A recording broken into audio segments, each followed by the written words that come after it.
صلح حدیبیہ کے بعد کچھ وقت کے لیے مسلمانوں اور کفار مکہ میں جنگ بندی ہو گئی تھی، اور یمن کے ساسانی گورنر کے اسلام قبول کرنے کے بعد دیگر قبائل جوگ در جوگ اسلام میں داخل ہو رہے تھے۔ اس طرف سے اطمینان کے بعد حضور صلی اللہ علیہ وآلہ وسلم نے اسلام کی تبلیغ کے لیے کچھ سفیر اردن اور شام کے عرب قبائل کی طرف روانہ کیے، جنہیں ان قبائل نے بڑی بے رحمی اور سفارتی روایت کے برخلاف قتل کر دیا۔ یہ عرب قبائل مشرقی روم کی سلطنت کے باج گزار تھے۔ سفیروں کے قتل کے بعد ان قبائل کی سرکوبی کے لیے حضور صلی اللہ علیہ وآلہ وسلم نے 3000 کی ایک فوج تیار کر کے مغربی اردن کی طرف روانہ کی۔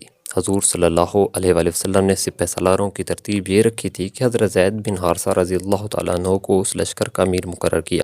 ان کی شہادت کی صورت میں حضرت جعفر ابن ابی طالب کو آپ کے علم میں اضافے کے لیے بتا دیں کہ حضرت جعفر حضرت علی کے بڑے بھائی تھے اور عمر میں آپ سے 10 سال بڑے تھے۔ جب مسلمانوں نے حبشہ کی طرف ہجرت کی تھی تو نجاشی کے دربار میں خطبہ آپ نے ہی دیا تھا، جس سے کفار مکہ کے منہ بند ہو گئے تھے، اور نجاشی نے متاثر ہو کر اسلام قبول کر لیا تھا، اور آپ کو رسول خدا نے تیز سننے والے کا لقب عطا کیا تھا، اور ان کی شہادت کی صورت میں حضرت عبداللہ بن رواحہ کو مقرر کیا، اور یہ بھی کہا کہ اگر وہ بھی شہید ہو جائیں تو لشکر اپنا امیر خود چن لے۔ دوسری طرف سے ہرقل کی قیادت میں 1,00,000 رومی اور 1,00,000 عرب قبائل پر مشتمل فوج بھی تیار ہوئی، جو جدید ہتھیاروں سے لیس تھی۔ جب مسلمان موتا کے مقام پر پہنچے تو ان کو دشمنوں کی تعداد کا پتہ چلا، تو انہوں نے پہلے سوچا کہ مدینہ سے مزید لشکر کے آنے کا انتظار کیا جائے، مگر عبداللہ بن رواحہ نے اسلامی فوج کی ہمت افزائی کی اور اسلامی فوج نے پیش قدمی جاری رکھتے ہوئے جنگ کی۔ جنگ شروع ہوئی تو حضرت زید نے شجاعت کے ساتھ جنگ کی۔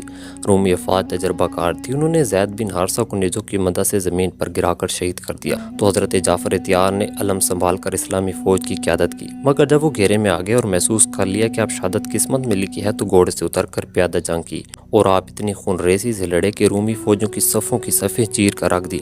اس خون ریز جنگ میں آپ کو 80 سے زیادہ زخم آئے، میں ایک زخم بھی ایسا نہ تھا کہ جو پیٹھ پر آپ کے حملوں کو دیکھ کر مسلمان فوج میں ایک نیا جوش و جذبہ آ گیا، تو رومی جنرل نے حکم دیا کہ مسلمانوں کے حوصلے پست کرنے کے لیے مسلمانوں کا علم گرا دو۔ رومی فوج نے آپ کو اور عبداللہ بن رواحہ کو ہر طرف سے گھیرے میں لے لیا۔ اسی دوران آپ کے دونوں ہاتھ کٹ گئے اور آپ شہید ہو گئے۔ ان کے بعد حضرت عبداللہ بن رواحہ نے علم سنبھالا اور رومی فوج کے مرکز میں زبردست حملہ کیا۔ شدید لڑائی میں وہ بھی شہید ہو گئے۔ جب یہ تینوں نامزد قائدین شہید ہو گئے تو اسلامی فوج نے حضرت خالد بن ولید کو اپنا امیر چنا۔ خالد بن ولید حال ہی میں اسلام لائے تھے اور اعلیٰ درجے کے سپاہی اور جنگجو تھے۔ انہوں نے بھانپ لیا تھا کہ مسلمانوں کے جنگ جیتنے کے امکانات بہت کم ہیں، اور مسلمانوں کو لڑتے لڑتے رات ہو گئی تھی۔ انہوں نے اپنی افواج کو پیچھے ہٹا لیا، رومیوں نے اپنی فوج کو پیچھے ہٹا لیا اور جنگ رک گئی۔ اس طرح دونوں افواج واپس چلی گئیں۔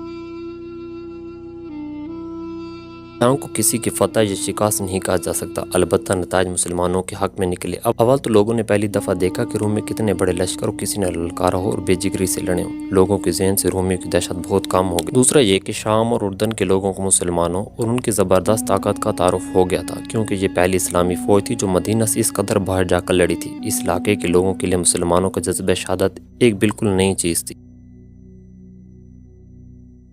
میدان جنگ میں جو کچھ ہو رہا تھا خدا کے حکم سے آن حضرت کے سامنے تھا، چنانچہ شہادت کا پیغام آنے سے پہلے ہی آپ نے حضرت جعفر کی شہادت کا حال بیان فرما دیا۔ اس وقت آپ کی آنکھوں میں سے بے اختیار آنسو جاری ہو گئے اور روح انور پر حزن و ملال کے اثار نمایاں تھے۔ آپ ایک عرصہ تک شدید غمگین رہے، یہاں تک کہ روح الامین نے آپ کو یہ بشارت دی کہ خدا نے جعفر کو 2 کٹے ہوئے بازوں کے بدلے میں 2 نئے بازو عنایت کیے ہیں، جن سے وہ ملائکہ کے ساتھ مصروف پرواز رہتے ہیں۔